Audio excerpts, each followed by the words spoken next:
The so-called greatest generation, that unassuming cohort of men and women forged in the crucibles of the Great Depression and World War II, stands as perhaps the final flickering ember of an era whose lineage stretches unbroken from the dawn of civilization to the early 20th century.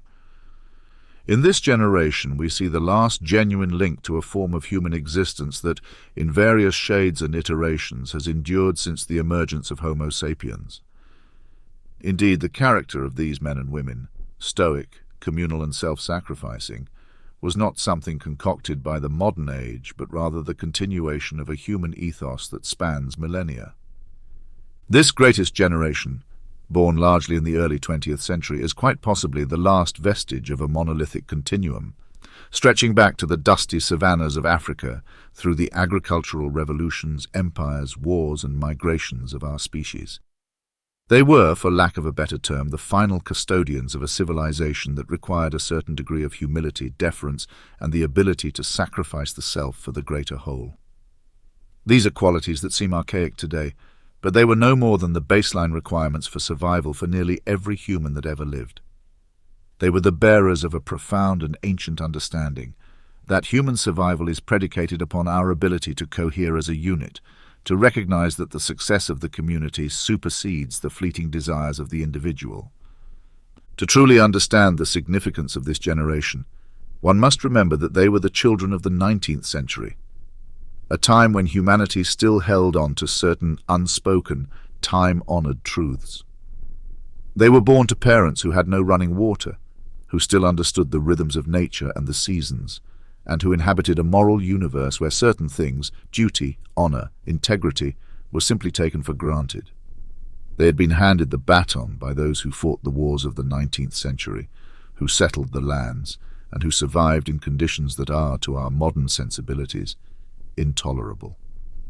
It was this very generation that then had to rise up and defeat the monstrous forces of fascism, to confront evil not as an abstract intellectual debate, but as a palpable daily menace to the survival of humankind.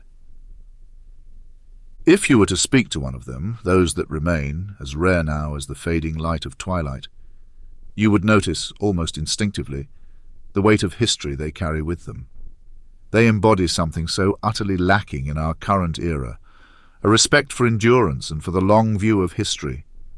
For these men and women there was nothing romantic or poetic about sacrifice. It was merely necessary, part of a continuity of struggle that extended from their ancestors to themselves, and, in their view, to their descendants. And therein lies the tragedy, if we may indulge in that term.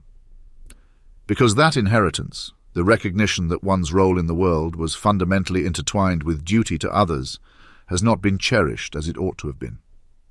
The baton, once grasped so firmly, has been dropped.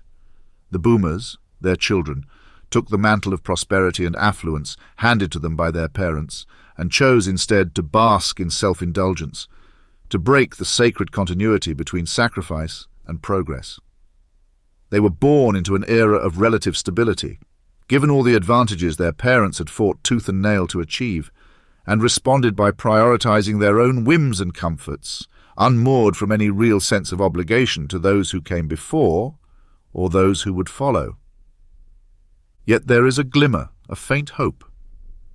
One sees it, curiously enough, in the millennials. This much maligned generation, far from being the entitled caricature that is so often bandied about, seems to carry within it a certain respect, perhaps subconscious, perhaps instinctual, for what the greatest generation represented. They have faced, in their own way, a different kind of struggle: economic instability, the threat of ecological collapse, a sense that the social contracts they were promised have disintegrated. And rather than respond by doubling down on greed or by railing against imaginary foes, they seem to long for something different, something familiar, perhaps without even realizing that what they long for is what their great-grandparents embodied: the belief that one's life gains meaning through contribution to a greater whole. But let us not delude ourselves. The millennials are, after all, a product of the modern age. The cultural forces arrayed against them, the omnipresent consumerism, the relentless atomization, the shrill chorus of self-centered voices on social media, are daunting, and one must ask if they have the strength to swim against this tide for long. If this sense of respect for what was, this tenuous grasp on the values of the past, will endure beyond the pressures of a world so determined to grind every semblance of community spirit into dust. It may very well be that in the millennials we are witnessing the final grasp at the legacy of the greatest generation. If that is indeed the case, then we must mourn not just the passing of those men and women, but the end of a kind of human being, of a spirit and ethos that stood in unbroken line from the first flickers of civilization until now. A spirit that understood that we are not the center of the universe, but merely transient participants in a story far greater than ourselves. A story that demands something of us, a contribution, a sacrifice, an acknowledgement that we belong to something greater. When the greatest generation passes away, we are not merely losing a group of elderly men and women. We are severing one of the last remaining ties to the hard-earned collective wisdom of humanity. And when that connection is gone, what will we have left to guide us?